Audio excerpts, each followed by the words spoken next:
Hello friends. पिछली videos में हमने पढ़ा रिसोर्सेज के क्लासिफिकेशन के बारे में।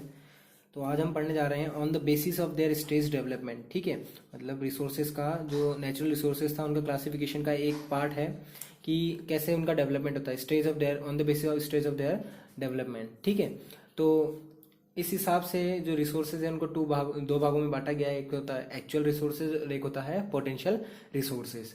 ठीक है, तो सबसे पहले बात करते हैं एक्चुअल रिसोर्सेज की। देखो, एक्चुअल रिसोर्सेज होते क्या हैं? Those resources whose quantity is known to us and are being used by us. मतलब ऐसे रिसोर्सेज जिनकी क्वांटिटी, मतलब हमें उसके बारे में पता है कि वो कहाँ मिलेगी, वो रिसोर्सेज हमें कहाँ मिलेगा और हम उसको अभी प्रेजेंट टाइम में क्या कर रहे हैं, यूज में ले रहे हैं। जैसे कोल, पेट्रोलियम जो जानते हो आप, ठीक है, हम रेगुलर यूज करते हैं और हमें पता है कहाँ मिलेगा। जैसे पेट्रोल हो गया तो ये मिडिल ईस्ट, जो ईरान इराक वगैरह जो मिडिल ईस्ट वाली जो वैली है वहाँ पे ही हमें मिलेगा। ठीक है, इसका एग्जांपल क्या है? जैसे कोल एंड आयरन और डिपॉजिट इन इंडिया। हमें पता है कहाँ कहाँ कोल मिलेगा और कहाँ कहाँ आयरन मिलेगा, हमें इंडिया के अंदर पता है उनकी लोकेशन और हम इसको रेगुलरली यूज कर भी रहे हैं। जैसे black soil of Maharashtra, Maharashtra की जो काली मिट्टी है वो बहुत ज़्यादा एक इम्पोर्टेंट भी है और एक तरह से फेमस भी है। ठीक, तो हमें पता है कहाँ मिलेगी वो ब्लैक सॉइल, कहाँ मिलेगी? सिर्फ महाराष्ट्र में मिलेगी। कोल ऑफ झारखंड, झारखंड में आप जाओगे तो देखोगे वहाँ बहुत सारी क्या है, कोयले की खानें हैं। तो हमें इसकी लोकेशन पता है कि ये चीज़ कहाँ पे मिल रही है, एक्चुअल हमें पता है कि इसकी एक्चुअल लोकेशन क्या है और हम इसको अभी प्रेजेंट टाइम में यूज़ में ले रहे हैं। ठीक है, बात करते हैं पोटेंशियल रिसोर्सेज की। तो potential resources those resources whose entire quantity is not known to us and these are not used entirely at a present. ठीक है, ऐसे रिसोर्सेज जिनकी क्वांटिटी या के बारे में, उनकी लोकेशन के बारे में हमें कुछ भी नहीं पता, ले और जिसको हम अभी पूरी तरह से यूज में नहीं ले रहे हैं। ठीक है, वो रिसोर्सेज कौन से रिसोर्सेज होते हैं? Potentially resources. ठीक है, कौन से रिसोर्सेज? जिनकी हमें क्वांटिटी के बारे में कोई इंफॉर्मेशन नहीं है कि ये कहाँ मिलेंगे, कैसे मिलेंगे, और दूसरी चीज़ जो हम प्रेजेंट टाइम पे हम उसको यूज़ नहीं कर रहे हैं। ठीक है, मतलब कर रहे हैं, कम कम कर रहे हैं। ठीक, पूरी तरह से उसको यूज़ नहीं कर रहे हैं। एग्जाम्पल जैसे wind and nuclear energy. Wind और न्यूक्लियर एनर्जी को इतनी यूज़ कर रहे हैं लेकिन इतनी क्वांटिटी में यूज़ नहीं कर रहे हैं। ठीक है, इसका एग्जाम्पल एक है कि Africa has a numerous waterfall which could be harnessed in a future to generate hydro electricity. ठीक है, जैसे अफ्रीका में है, अफ्रीका में बहुत से क्या है, वाटरफॉल हैं। ठीक है, तो उन वाटरफॉल को हम फ्यूचर में आने वाले टाइम पे हम उसको हाइड्रो इलेक्ट्रिसिटी बनाने के लिए यूज़ में ले सकते हैं। ठीक है, तो मतलब आने वाले टाइम पे हम कुछ टेक्नोलॉजी का यूज़ करके जो ये पोटेंशियल रिसोर्सेज हैं इनको भी किससे बना लेंगे, हम एक्चुअल रिसोर्सेज में कन्वर्ट कर सकते हैं, मतलब इनको ज़्यादातर यूज़ में ले सकते हैं। तो पोटेंशियल रिसोर्सेज वो होते हैं जिनको हम अभी पूरी तरह से यूज़ में नहीं लेते हैं। ठीक है, और जिनकी क्वांटिटी हमें पता नहीं है। ठीक, अब हम बात करते हैं on the basis of their distribution. ठीक है, डिस्ट्रीब्यूशन के आधार पर नेचुरल रिसोर्सेज कितने पार्ट्स में डिवाइड है। तो इसमें भी कितने पार्ट्स में डिवाइड है? 2 पार्ट्स में डिवाइडेड है। पहला आता है यूबिक्विटस और दूसरा आता है लोकलाइज्ड। ठीक है, यूबिक्विटस का मतलब है those resources that are found everywhere. ठीक है, ऐसे रिसोर्सेज जो हर जगह मौजूद हो, जहाँ हर जगह में मिल सके। जैसे सनलाइट हो गया, ठीक है, एयर हो गया। जैसे एयर है, आप कहीं भी रूम में रहते हैं, रूम में भी एयर मौजूद रहती है। ठीक, कहीं बाहर जाओगे वहां भी एयर होती है। तो ऐसे रिसोर्सेज जो हर जगह मौजूद होते हैं उन्हें क्या कहते हैं? हम यूबिक्विटस रिसोर्सेज कहते हैं। ठीक है, सेकंड आता है localised resources. Localised resources means those resources that are found only in certain places. ठीक है, मतलब कुछ फिक्स पोजीशन पे या फिक्स प्लेसेस पे ही वो मिलते हैं। जैसे मिनरल्स हो गए, ठीक है, वो मिनरल्स है, उनकी डिपोजिशन जो होती है वो एक परफेक्ट लोकेशन पे, एक फिक्स्ड लोकेशन पे होती है, हर जगह नहीं मिलते। ठीक है, जैसे डिपॉजिट ऑफ कोल। ठीक है, तो कोयला है, वो कोयला हर जगह नहीं मिलता, उसकी कुछ ना कुछ प्लेसेस है। ठीक है, जहां उसकी एक सर्टेन लोकेशन है वहां पर ही क्या मिलेगा, हमें कोयला मिलेगा। तो वो रिसोर्सेज क्या कहलाते हैं? उन रिसोर्सेज को हम लोकलाइज्ड रिसोर्सेज कहते हैं। देखो, एक पॉइंट आता है, हम डिस्ट्रीब्यूशन के हिसाब से रिसोर्सेज को बांट रहे हैं। तो जो डिस्ट्रीब्यूशन है वो किसके ऊपर डिपेंड करता है? देखो, the distribution depends on the many factors such as a climate, terrain and altitude. ठीक है, तो जो डिस्ट्रीब्यूशन है वो किसके ऊपर डिपेंड करता है? क्लाइमेट हो गया, एल्टीट्यूड हो गया, टेरेन हो गया, इनके ऊपर डिपेंड करता है। जैसे क्लाइमेट हो गया, क्लाइमेट मीन्स जहाँ पे कोल्ड एरियाज होंगे वहाँ पे अलग वेजिटेशन होगा। ठीक है, वहाँ के रिसोर्सेज अलग होंगे। ठीक है, हॉट क्लाइमेट वाले जो हॉट एरिया होंगे वहाँ पे क्या होंगे, वहाँ का वेजिटेशन अलग होगा। एल्टीट्यूड, हाइट पे अगर जाओगे, जैसे माउंटेन्स पे जाओगे तो वहाँ का जो वेजिटेशन है वो डिफरेंट होगा। तो ये जो चीज़ें हैं, ये जो फैक्टर्स है, ये क्या करते हैं, किसी भी डिस्ट्रीब्यूशन, रिसोर्सेज के डिस्ट्रीब्यूशन को क्या करते हैं, अफेक्ट करते हैं। मतलब इनके ऊपर डिपेंड करता है कि कैसे डिस्ट्रीब्यूशन हो। ठीक है, कि जैसे हॉट एरिया में क्या मिलता है, हमें कॉपर मिलता है, जैसे ठीक है डेजर्ट में। तो ये क्या है कि इनकी लोकेशन है, तो डिस्ट्रीब्यूशन इनके ऊपर डिपेंड करता है, इन फैक्टर्स के ऊपर डिपेंड करता है। चलिए बात करते हैं हम ह्यूमन रिसोर्सेज की। तो ह्यूमन रिसोर्सेज होते हैं क्या है, देखो, human resources includes the quantity as well as quality of the people. मतलब ह्यूमन रिसोर्सेज होता क्या है, देखो, ह्यूमन रिसोर्सेज जो पीपल्स होते हैं, मतलब जो ह्यूमन बींग्स होते हैं, उनकी क्वालिटी, मतलब उनमें क्या क्या क्वालिटी है, वो किस तरह वर्क कर सकते हैं, जो रिसोर्सेज हमें नेचर से मिल रहे हैं उसका कैसे यूज़ करके उसको एक यूजफुल प्रोडक्ट में कन्वर्ट कर सकते हैं। तो इसीलिए ह्यूमन भी क्या एक टाइप का क्या है, रिसोर्सेज है। देखो ह्यूमन्स में क्या आती है, नॉलेज होती है, स्किल्स होती है और टेक्नोलॉजी के जरिए। मतलब नॉलेज, जैसे कोई भी कारपेंटर या फिर मान लेते हैं कारपेंटर है या शेफ़ मान लेते हैं हम, किसी ने भी होटल मैनेजमेंट का कोर्स किया, होटल मैनेजमेंट का कोर्स किया तो उसने क्या बनाना सीखा, खाना बनाना सीखा। तो उसको कहाँ नॉलेज मिली, नॉलेज मिलने के बाद क्या स्किल्स आई, उसको खाना बनाने की नॉलेज आ गई, स्किल्स हो गई इसमें।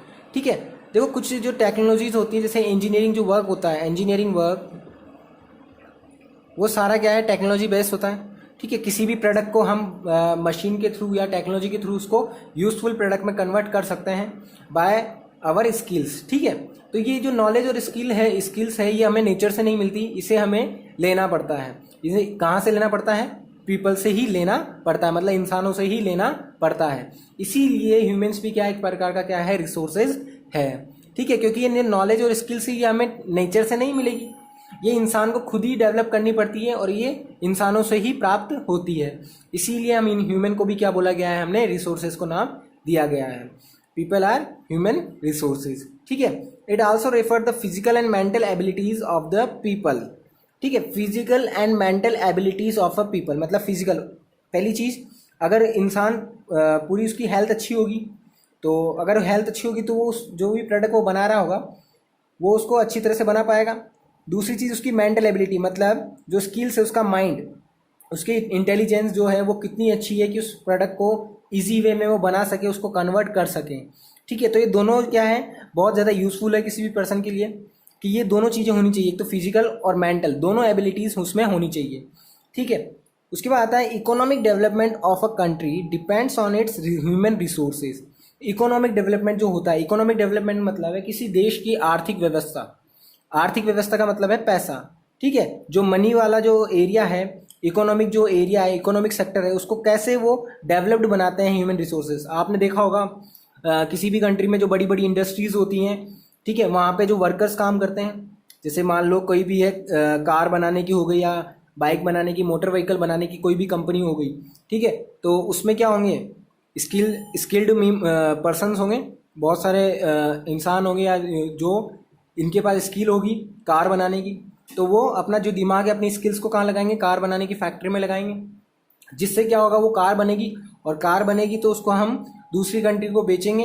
तो जैसे ही उस प्रोडक्ट को, जो भी प्रोडक्ट हमने बनाया हमारी मेहनत से, हमारी स्किल से, उसको हम दूसरी कंट्री को सप्लाई करेंगे, तो हमारे पास क्या आएगा, पैसा आएगा। तो जो कंट्री है उसकी क्या हो जाएगी, इकोनॉमिक डेवलपमेंट होगा, मतलब इकोनॉमिक जो आर्थिक व्यवस्था उसकी क्या होगी, डेवलप होगी, इकोनॉमिक मैनेजमेंट उसका सुधरेगा। ठीक है, तो इसलिए ह्यूमन रिसोर्सेज बहुत ज़्यादा ज़रूरी है इसमें, इकोनॉमिक डेवलपमेंट के लिए, to enhance the quality of the people. ठीक है, अगर किसी भी पर्सन की उसकी क्वालिटी को बढ़ाने के लिए क्या करना पड़ता है, क्या क्या जरूरी है, education, health and skills are important. ठीक है, अभी देखो कोई भी जैसे इंजीनियरिंग स्टूडेंट है, तो जब तक वो इंजीनियरिंग की पढ़ाई नहीं करेगा, मतलब उसको एजुकेशन नहीं मिलेगा, तो उस बारे में नहीं जान सकता वो। ठीक है, उसको उस चीज़ की नॉलेज नहीं रहेगी, तो वो उसको परफेक्टली उसका वर्क नहीं कर पाएगा। इसलिए किसी भी पर्सन की क्वालिटी को एनहांस करने के लिए हमें क्या क्या ज़रूरी होती है, एजुकेशन, हेल्थ और उसकी स्किल्स। हेल्थ भी ज़रूरी होता है, अगर पर्सन हेल्दी नहीं होगा तो उसका वर्क प्रॉपर तरीके से नहीं कर पाएगा। ठीक है, this helps in a development of the other resources. और अगर ये सारी चीज़ें किसी इंसान में हैं, किसी पर्सन में होगी, तो वो क्या करेगा, डेवलप करेगा, जो रिसोर्सेज मिल रहे हैं नेचर से उसको यूजफुल वे में क्या करेगा, उसको मॉडिफाइड करेगा, और मॉडिफाइड करने के बाद उसको एक अच्छी तरह से उसको परफेक्टली एग्जाम्पल करके उसको कंट्री को वो सौंपेगा। ठीक ठीक है। तो ये क्या था, हमारा ह्यूमन रिसोर्सेज के बारे में था। ह्यूमन रिसोर्सेज देखो बहुत ज़्यादा ज़रूरी है, क्योंकि जो अगर इसको हिंदी में बोले मानव संसाधन, ठीक है, हिंदी में इसको मानव संसाधन भी बोलते हैं। ठीक, स्किल्स होना बहुत ज़रूरी है किसी भी प्रोडक्ट को बनाने के लिए। जैसे कोई भी जिसने इस मार्कर को बनाया होगा उसने अपनी स्किल लगाई होगी, टेक्नोलॉजी लगी होगी और नॉलेज भी लगी होगी, तभी जाकर ये मार्कर तैयार हो पाया। ठीक है, अब हम बात करते हैं ह्यूमन मेड मेड रिसोर्सेज की। ठीक है, देखो नाम से पता लग रहा है human made. Human made means जो इंसानों ने बनाए हुए हैं। ठीक है, इंसानों के द्वारा बने हुए जो रिसोर्सेज हैं, ठीक है, उन्हें क्या कहते हैं, ह्यूमन मेड रिसोर्सेज कहते हैं। ठीक है, those resources are created by human beings from natural materials available in environment is called human made resources. ठीक है, इन्हें मेन मेड रिसोर्सेज भी बोला जाता है, मैन मेड रिसोर्सेज। ठीक है, मतलब इंसानों के द्वारा ही बनाया गया हुआ। ठीक है, तो दो resources are created by human beings from the natural materials available in environment.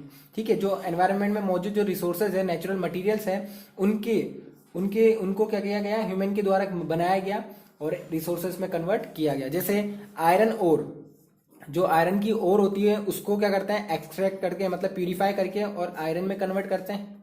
ठीक है, जिससे क्या मिलता है, हमें आयरन बनता है। आयरन ओर होता है, एक मिक्स्ड फॉर्म होती है इसमें मिनरल्स की, जिसको सेपरेट करते हैं, प्यूरिफाई करके हमें क्या ऑब्टेन होता है, आयरन ऑब्टेन होता है। तो ये क्या एक टाइप का रिसोर्सेज है। जैसे बिल्डिंग्स होगी, ब्रिजेस हो गए और रोड्स हो गए, ये सारे के सारे क्या है, इंसानों के द्वारा ही बनाए गए हैं।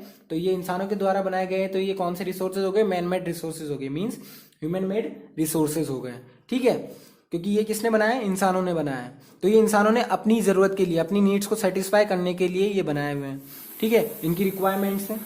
अगला आता है प्रोडक्टिविटी। देखो प्रोडक्टिविटी एक क्या है, the rate at which resources are produced. ठीक है, मतलब वो रेट जिस पे रिसोर्सेज प्रोड्यूस हो रहे हैं। मान लो कोई फैक्ट्री है, ठीक है, तो उसमें बोला जाए कि फैक्ट्री की प्रोडक्टिविटी कितनी है, मतलब एक दिन में कितने रिसोर्सेज या कितने जो प्रोडक्शन वो कर पाती है। कोई भी ऑब्जेक्ट बना रही है कोई भी फैक्ट्री, तो वो एक दिन में कितने प्रोडक्ट ऑब्टेन कर रही है, वो क्या हो जाएगी, उसकी प्रोडक्टिविटी मानी जाएगी। ठीक है, the rate at which the resources are produced is called productivity. चलिए अब बात करते हैं कंजर्वेशन ऑफ रिसोर्सेज की।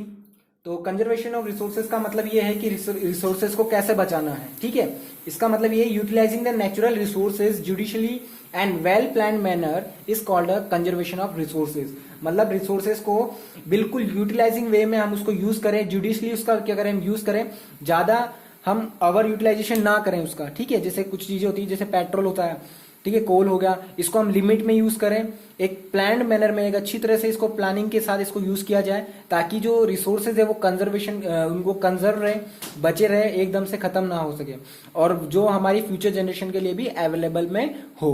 तो वो क्या कहलाता है, हमारे कंजर्वेशन ऑफ रिसोर्सेज। मतलब रिसोर्सेज को किस तरह से हम कंजर्व कर सकते हैं, बचा सकते हैं। तो इसके बहुत सारे वे हैं। ठीक है, जैसे पेट्रोल है, तो पेट्रोल हम जैसे छोटी छोटी आसपास जाने के लिए भी हम बाइक वगैरह का इस्तेमाल करते हैं, तो वो ना करें। ठीक है, पैदल चलना सीखे या फिर साइकिल, जो बाइसिकल है उसका यूज करें, जिसकी वजह से रिसोर्सेज है, मतलब जो पेट्रोल है वो थोड़ा कम यूज में आएगा। ठीक है, तो ये क्या है, कंजर्वेशन ऑफ रिसोर्सेज है, कि किस तरह हम रिसोर्सेज को कंजर्व कर सकते हैं, उनको एक वेल प्लान मैनर में उसको यूज कर सकते हैं। ठीक है, बात करते हैं एक सस्टेनेबल डेवलपमेंट। ये आप पढ़ते आ रखे होंगे, सस्टेनेबल डेवलपमेंट क्या होता है। देखो सस्टेनेबल डेवलपमेंट वो होता है कि आप प्रेजेंट टाइम में जी रहे हो, ठीक है, तो किसी रिसोर्सेज का आप यूज कर रहे हो, तो उसको इस तरह यूज करें ताकि आप एनवायरनमेंट को नुकसान भी ना पहुंचा सके, आपकी नीड भी कंप्लीट हो जाए, और वो रिसोर्सेज आने वाली जो आपकी फ्यूचर जनरेशन है उनके लिए भी क्या हो, रिजर्व हो। ठीक है, मतलब कोई भी चीज है, आप जैसे पेट्रोल है, तो पेट्रोल आप यूज कर रहे हो, तो उसको लिमिट, एक जुडिशली मैनर में, उसको एक प्लान मैनर में उसको यूज करो। ठीक है, लिमिट में यूज करो, ताकि आने वाली जो आपकी फ्यूचर जनरेशन है उसको भी पता रहे कि पेट्रोल एक चीज हुआ करती थी। ठीक है, नहीं तो आप पेट्रोल आपकी टाइम पे ही खत्म कर दोगे, तो फ्यूचर जनरेशन में अवेलेबल नहीं होगा। तो development takes place without damaging the environment and which meet the needs of present as well as preserve the resources for the future generation. मतलब डेवलपमेंट, सस्टेनेबल डेवलपमेंट ऐसा डेवलपमेंट है कि आप क्या करो, बिना डैमेज करे एनवायरनमेंट को, बिना डैमेज करे आपकी जो नीड्स है, जो रिक्वायरमेंट्स है, उन रिक्वायरमेंट्स को कंप्लीट करो, फुलफिल करो। ठीक है, साथ ही साथ जो रिसोर्सेज है उनको प्रिजर्व करो, मतलब बचा के रखो। ठीक है, बचा के रखो किसके लिए, आपकी फ्यूचर जनरेशन के लिए। यही हमें क्या बताता है, सस्टेनेबल डेवलपमेंट के बारे में बताता है। ठीक है।